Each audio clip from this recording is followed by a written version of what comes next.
Good morning, good afternoon, and good evening to those of you around the world. Welcome to the Trading Rebellion Show with your favorite analyst from Trade the Chain. My name is Nick Mancini, Director of Research, joined by CJ and Monte, both senior research analysts. We're here to break down everything going on in macro, equities, commodities, and everything in between. You name it, we're going to cover it.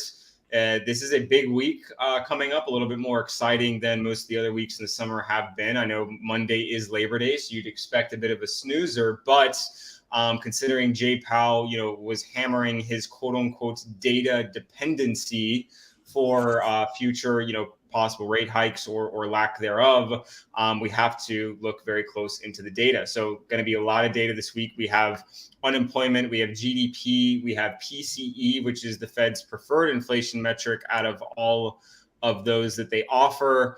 And then we have, some non-farm payrolls and hourly wages. So all of these are going to, directly relate to what Jerome Powell said last Friday. And all of that's coming up starting tomorrow through Friday. So let's go ahead and break down some of that, guys. And CJ Monte, please feel free to chime in with anything that stands out to you that may impact anything that you're trading this week. But the first thing that I wanted to pull up is just what's on the schedule. So tomorrow we have job openings, which kind of, it rolls into jobless claims on Thursday and then non-farm payrolls on Friday. So that'll be good, as well as consumer confidence. So, if consumers are still confident, if they're still spending, that leads to some bullishness. So we'll be paying close attention to that tomorrow. But I think things really start getting hot Wednesday onward. So GDP revision is going to be big. Obviously, if GDP is decreasing after the revision, that is not a good sign of where the economy is at, and of course also the data we're getting. So that's very important to watch out for. And then jobless claims is another big data point related to job openings as well as unemployment on Friday. So we'll be paying close attention to that. And then I think this, and CJ Monte, correct me if I'm wrong here, but this is going to be the most important number of the week. Now, we're talking about inflation. It was 4.1% last month for core PCE, which is, of course, PCE minus food and energy costs. This is what the Fed focuses on the most. And core PCE is expected to come in at 4.2%. So that's the expected number. It's expected to inch up a little bit, which is not what anyone wants, whether you're the Fed, the president, a consumer, whatever. Inflation increasing is not the right direction and could spell more bearishness, even if it comes in at the expected number, because again, it's higher than the previous count. And then unemployment rate also expecting to tick down. This is not really what Jerome Powell wants. He does not want more people in jobs. And then, hourly wages as well is predicted to stay flat. If hourly wages are flat and not ticking down, inflation is still, solid in the employment sector, and all of these, cause issues. So right now, what I'm seeing is these expected numbers: inflation ticking up, unemployment ticking down. That doesn't jive with what the Fed wants and what Jerome Powell was saying last Friday. So I think that's why you're seeing a lot of muted reaction from the charts today, because CJ Monte, we spoke last week. We were kind of expecting a little bit of a possible, jolt into the market, heading into September. So I'm going to pause it here because I know that's a lot of data, and I know people can get bored with these types of things. But if you don't know what's going on this week and you're long because you just feel it, you could get crushed because PCE comes in at 4.3% and you weren't expecting it. So let's pause here. And out of these, CJ Monte, is there any, one or two that you're really drilling in on? Or do you think that each day you'll be taking trades kind of around these data points, early in the U.S. session? Well, I just had a question in regards to inflation. What was the reasons for an increase or thinking that it might come in higher than expected? So the tricky thing is that these are minus food and energy. So if you think about the oil costs, that's that would probably be my biggest thing. Especially when you're looking at well, actually I don't have the regular PC data here, but if I was to guess, it would probably be rent, and it would probably be used car index, considering how much that takes up of the system. But I don't unfortunately have that data in front of me as to what's driving that 0.1% increase. Okay, interesting. Yeah, I mean, I don't really see any reason why it can't come in lower like it's been trending this entire time, but This is the core PCE chart dating back to 19 for those who want to check it out. And I thought this was kind of cool to show because if you just look at PCE, you're like, it's dropping like a rock. We're everything is rolling in the right direction. But for some reason, and we could argue about this for hours about core PCE and how the Fed remixes this data and stuff, but basically core PCE is their main metric, and it is not dropping anywhere near where you would want it compared to PCE. So I think that stickiness is going to keep causing trouble for the bulls, in my opinion. So I'll do one more. So this is core PCE, and then this is PCE. So again, we can argue about this data all day long, but the core PCE number is unfortunately that specific number. So we'll have to see what happens with that. Yeah, we'll definitely have to wait and see. And I agree with you, Nick. I think that's the most important number to watch this week. If we do come in over, of course, you can expect some negative price action, but I think we come in lower than expected. I was surprised to see that they were expecting to see core CP or core that those core numbers tick up by 0.1%. That surprised me a little bit. And I think maybe it did CJ too. That's why he posed the question. It's kind of hard to guess why the estimate is up, but if the data comes in and the numbers are below 4.2%, I think we could see a really nice kind of relief of bearish price action and actually start to see some of the assets that have been hit pretty hard in this last 4 days start to give back to the market. And we talked about it this morning. There's some names that have been hit particularly hard. Things like Riot, Mara, crypto-related equities. But if we get a number like 4%, if we come in at 4%, I think we would see some very green candles across the board. So that'll be the number I'm watching. But again, there's a lot of catalysts this week. It's not just core PCE, right? We have a lot to watch out for this GDP, week. Unemployment, non-farm, hourly wages. Hourly wages are also a sneaky metric that doesn't get talked about a lot, but is very critical to the inflation story as well. Because if people are getting paid more, then they're going to go spend more, and that's going to increase, prices for everybody. And so it's, because also the thing is, I hate arguing about this stuff or arguing for the lowering of hourly wage inflation, because we want people to get paid more, right? Like nobody wants to be working for the same wage year in and year out, decade over decade. But unfortunately, these things have to relax for everything else to flourish. So it's, it's that temporary pain for long-term success. But you're right, Monte. This is, I think anybody who's buying today or selling today and expecting to close that trade on Friday is a bit wild because of the variance of what may come in. So we'll be obviously paying close attention to this. If you're in the TTC community, we'll be updating 8:30 a.m., 9 a.m. whenever these come in,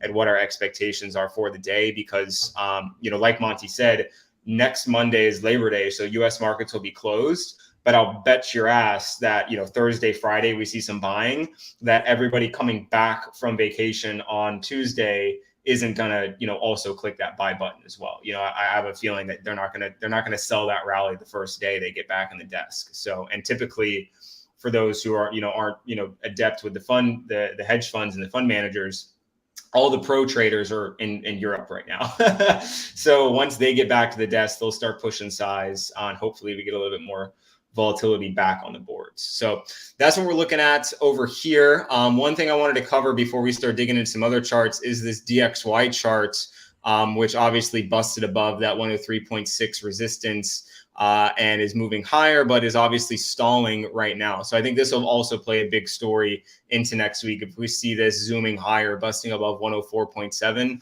bulls are probably not having fun. But if this deviates, and we love deviations at TTC, if this basically, goes up above and then comes back down under this, 103.6 level, it's likely to have a pretty big drop. So that's also something I'll be paying close attention to, because it seems like DXY has been able to push the risk markets around pretty well. So that's it for me. I think we'll, probably hop in about Bitcoin or ETH whenever we go over that. But I'll pause for my soapbox here. CJ, Monte, anything that's catching your eyes? I know CJ had some trades this morning in TTC. So is that your chart, CJ? Go ahead, Monte. Yeah, it's me. I just wanted to quickly. Monte. Yeah, I wanted to quickly talk about rates. Since you were just talking about the DXY, I think that, looking at those two in conjunction can give you a good perspective on kind of where the market's at in its current point in time. And looking at the 10-year, we are at a very interesting point here. It's very reminiscent of what we saw back here all the way in October of 2022, where we got up to above 4% levels, reached about 4.3, got rejected, came back up, only to get rejected even harder. Now, do I think we'll see something like this again? No, the market is completely different. The economy is completely different. The stock market is at a completely different place than it was at then than it is now. Well, at least some stocks are. Some have completely round tripped, but nonetheless, I think that watching this chart this week is going to be really important. And if it breaks down, if we see a breakdown below what I have carved out here as a critical level of about 4.1, I think anything below this, that's when you start to see risk on price action. And for me, like someone asked this morning, what would be my trigger for entry if I wanted to like enter a riskier trade? For me, it'd be this. It'd be a breakdown below 4.1 in the TNX. If we see that happen, it means people aren't content with sitting on that 4% anymore, and they want to actually start earning profits in the stock market. Right now, the best way to earn money has been sitting on 4% yield, leaving it wherever and just leaving it in treasuries. And there will be a time when that changes. And I think the breakdown point would be this 4.1 level.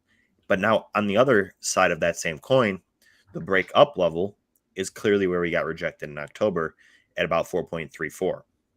So if we go above this level, then I think all bets are off for the bulls. I think you got to start thinking about the downside.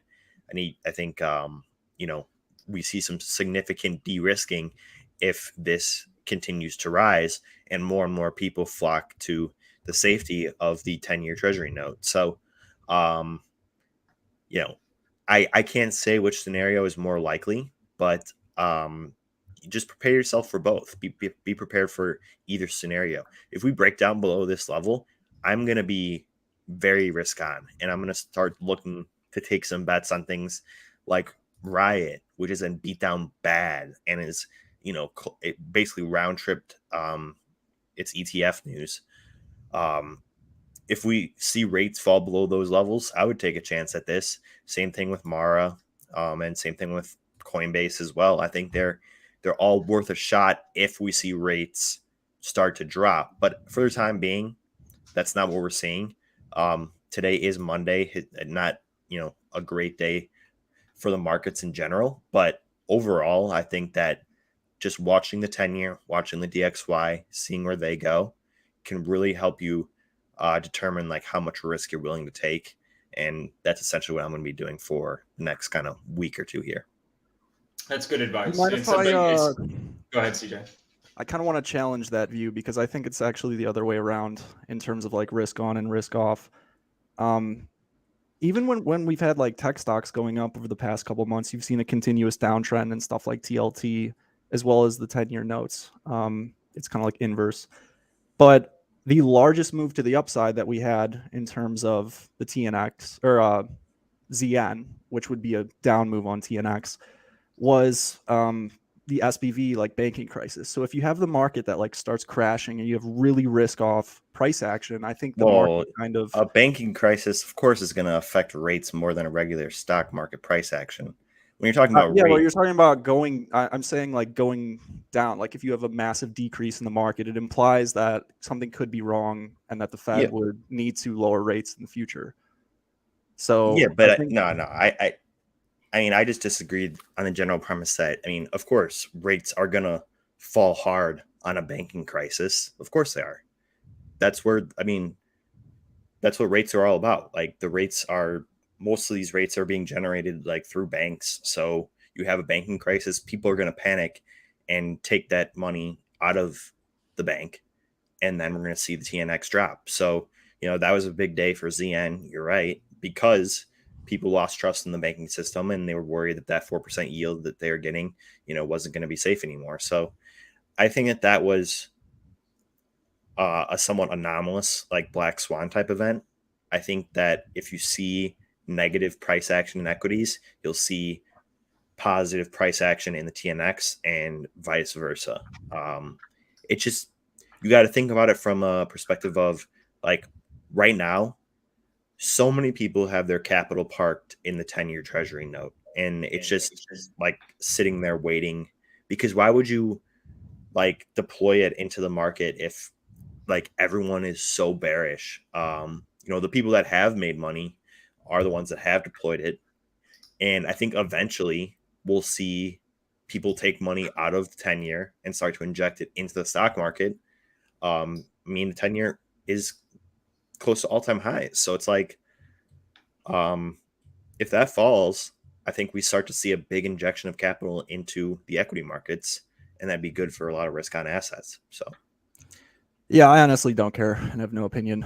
I just kind of wanted to play devil's advocate on that one. I think both scenarios could possibly play out, but Well, I see. mean, at least to CJ's point, there will be a time when that is not going to be such an easy weathered vein as we've been using right now. Like there's always going to be some sort of random switch. DXY is moving with risk markets, and everybody's, the SpongeBob on fire room, and everybody's like, what are we doing? Where do we go? So that will happen. But I think for right now, it's the markets. I don't want to say easy mode, but we've been given some easier indicators than normal for risk and inverse risk price action. So speaking of risk price action correlation, I wanted to bring this up again because I find it fascinating whenever we do have correlation like this. But the orange is S&P futures, the candles are Bitcoin, and I'm on the hourly chart. And although it is not one-to-one, the peaks and the troughs are pretty on point. So I will be continuing to watch the equities markets and Bitcoin correlation until it dissipates. But just while we're on the correlation topic, you want to use whatever indicators you can that are flowing together. And equities have been a bit easier to trade or at least analyze from a technical perspective. This is a lot more motion than what we're seeing on the Bitcoin chart, that's for sure. And we have some clear levels, lined out. We still have this July low that we're currently above, but could deviate back under again or bounce off of. And then obviously trading back lower would be quite bearish, I think, for all risk. And then we can look to these lows again if we start trading back underneath the 44.10 level. And then obviously we're getting cut at the 44.40 level, which, it's just these lines are giving a lot of life to the chart. So if you're trading equities right now, you have a bit better of a hold on things, I think, and that could translate to at least some lower time frame price action on Bitcoin. So I'll be honest with you, I don't know what the hell Bitcoin's going to do. That's why I'm kind of waiting for this data to come in. If we get rejected at 26.2, 26.3 again, I'll trade it. I'll look to trade it back down to 25.6. But if we get back above, we'll look to trade that up to like 26.7. But it's all going to be kind of, drop of a hat type trades. Like I don't want to sit in a Bitcoin trade right now, but I do want to trade a rejection or acceptance of above or below a key level. So that's kind of what I'm looking at, although it's absolute crop right now, as Pat McAfee likes to say. So absolute crop. Yeah. And let me just say, go ahead, Monte. Let me just say, like, I've seen a lot of people on crypto Twitter calling for like, oh, we're due for a big move. Bitcoin's been incredibly unvolatile in the last week. This is not a week of lack of volatility is nothing for Bitcoin. That is standard. Like, look at this. We had a basically 2-month long period where it's just bearish to neutral consolidation.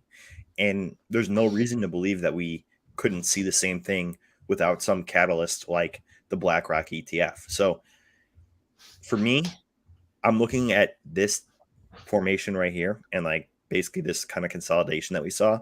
And it lasted from basically here we had June 24th all the way until about August 14th when we dropped. So like that's a 2-month period of just absolute sideways price action. And I had people ask me, like, should I be looking to buy options in Riot, and like had some people joking about buying naked calls in Riot. I don't think that's advisable whatsoever, based on the fact that I do think Bitcoin will likely consolidate for a much longer period of time. You know, back in like 2019, Bitcoin consolidated for almost an entire year. Like, that's not out of the realm of possibility. Now, do I think that's going to happen? No, not necessarily. I think we'll see a move to either the downside or the upside, depending on what the catalyst is. But you can see the Bollinger Bands are still widely diverged. It wasn't until we really got like a constriction of those Bollinger Bands that we actually got some volatility.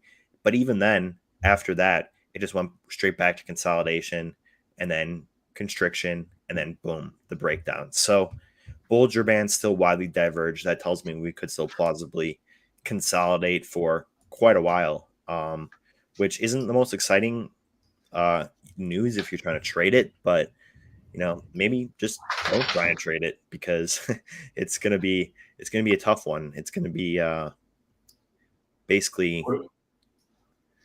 What do we think of the classic CV, the classic CZ dump and pump pattern? Do we think that I mean, we did kind of see that back in June. Do you think we might see that again? Maybe we sell off into this week, sweep those lows, good PCE, and we just absolutely rip into September. I wouldn't put it past them.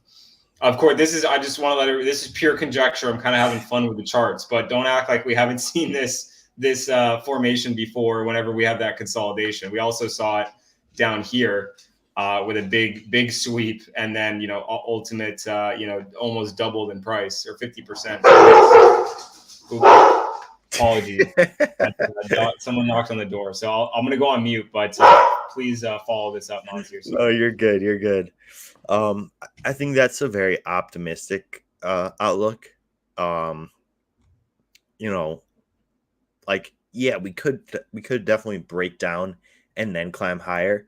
Bitcoin does typically form V-shaped recoveries. Like, that's kind of what we see. However, like right now for me, there's just no catalyst or anything. And right now, I talked about it last week. I went on a tirade about how crypto is basically a clown show, and why would anyone invest any money in it right now? I still kind of think that that's true, and there are better means of exposure, like like the high beta altcoins that we that are traded on the S&P, things like Riot and Mara. Like, if you actually want to trade Bitcoin, that's probably the better way to do it, because they are showing higher beta. Bitcoin will just move 20% in one day and then consolidate for a month.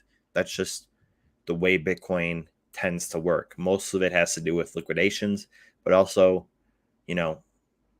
that's Bitcoin's a parabolic asset. It moves in parabolic trends and then consolidates. And we've seen it time and time again. So I don't think it'll be anything different here. I think we see a period of consolidation, a catalyst after that period of consolidation. And depending on what that catalyst is, we either break down below that 25K level, or we bounce back up towards that 30K level. So we'll see. Yeah, again, apologies about that. Someone maintenance knocked on the door. So, but no, I mean, I was able to listen a little bit to you guys, and of course, whatever I was suggesting is pure conjecture. But it would, if we do see a sweep of that 25K, maybe even down to 24K level, it's definitely plausible with how gross things look right now. I can't count that out. But if we did sweep, 24.8, 24.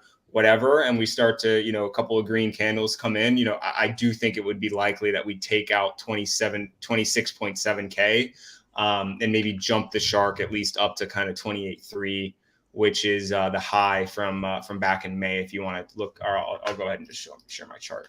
So this, I'd say we jump the shark to at least maybe up here if we did something like a sweep. So it's certainly something to be mindful of. And then we could also, maybe we pump this week on some random nonsense and get rejected off 28.3 and then head lower. So we could kind of do an inverse as well. But Right now, I think CJ Monte will probably agree with me. There's no legitimate catalyst that I've seen yet to push price, extremely in either direction right now. I think it would be something like a PCE or some specificity about, leaving rates at the terminal rate right now or something like that. So I would expect a lot more indecision on the charts until we get past this data from this week. So CJ, anything else that we want to go over before we get out of here? Because I know we're near the 30-minute mark. Yeah, I'll wrap it up with one thing very briefly. And this was just some sentiment that I was looking at last week.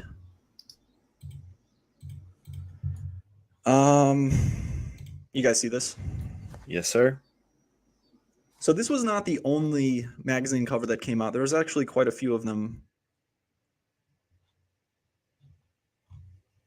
All about China. Yes. Let me just see it real quick. Yeah, I noticed that as well. There were.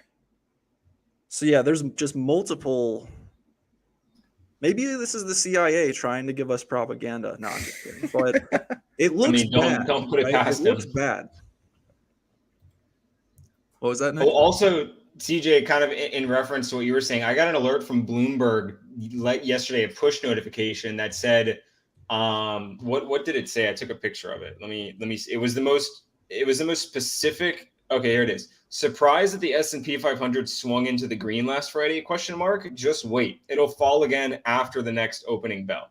What did equities do today?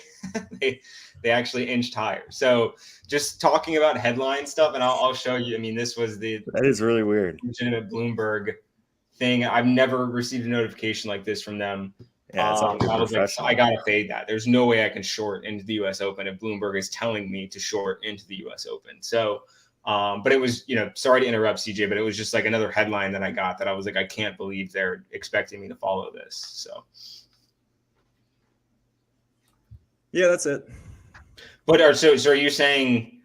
I think you tweeted about this. You're saying you possibly like Hang Seng Index was going to bottom on that, or you're looking for a possible bottom for Hang Seng? Yeah, I mean, look, nothing has to happen, but as of now, those articles are pretty much near the low. I just added the, that Brent Donnelly quote right to the chart of HSI, and it is near the local low. So, check out Alibaba, perhaps like K-Web this week. They all look somewhat interesting, and not everything has to result in like the move the dollar just went on, but that was a pretty good headline indicator for the dollar a few weeks back too. So just something to have on your radar. I think China just brought a 50% discount to the fees for stock trading as well. I think that news came out this morning. So the Chinese government's doing all they can to get people to buy stocks and commodities right now. So that's also something in another feather in CJ's cap for that kind of trade.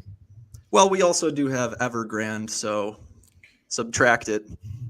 Yeah, that's true. Could be completely neutral if all the rich people are pulling liquidity and all the retail is supplementing. So let's give them a little incentive to exactly start trading again. You're not lying.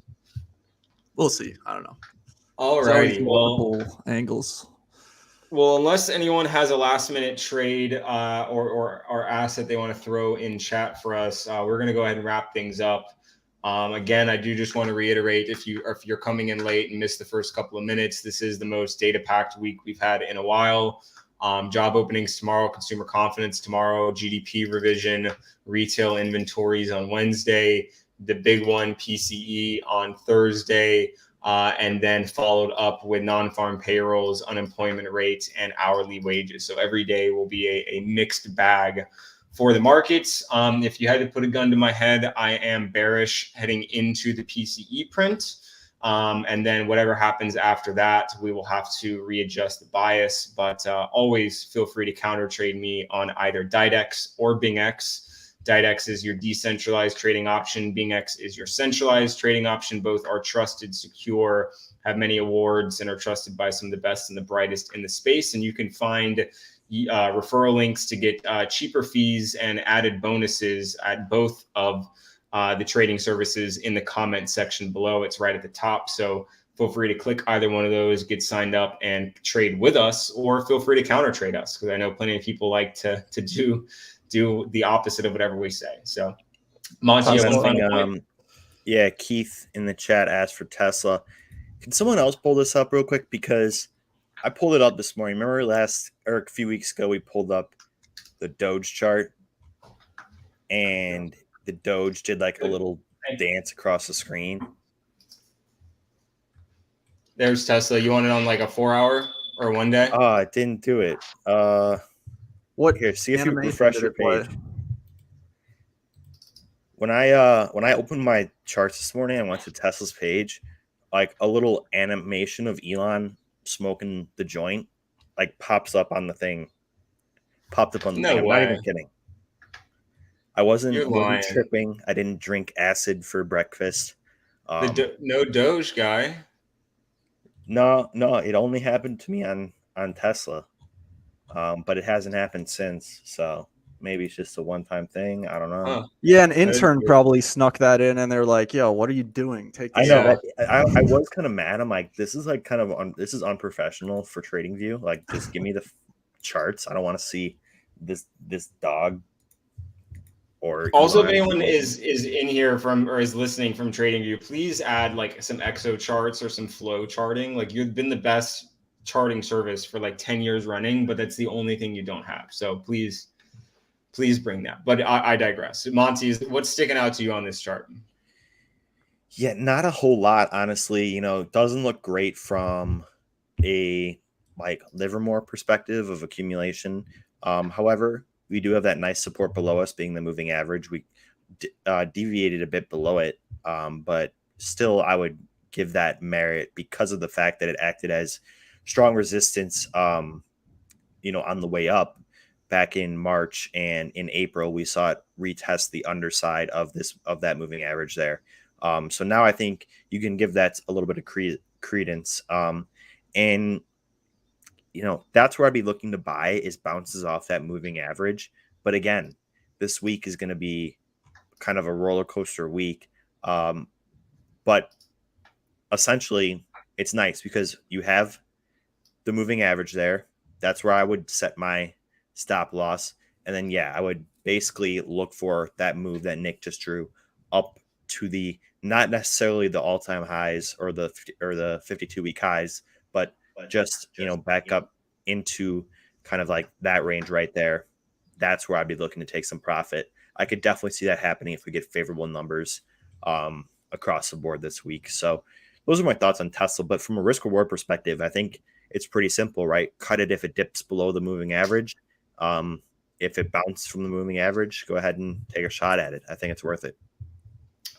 Yeah, I do agree with that. I wouldn't, if you did not personally get in on this deviation underneath that estimated 200 moving average, then you can definitely be patient here, because it's getting cut back at this low right here. So if it can break above that low, it's a good long up to, you know, maybe, you know, as low as here and as, you know, as high as this target. But I wouldn't enter unless it's a strong break of like 242, in my opinion. So, or a break and then maybe a retest. But I know some people can be less patient with that kind of thing. So, but yeah, I think it's, in my opinion, you know, risk right now is risky.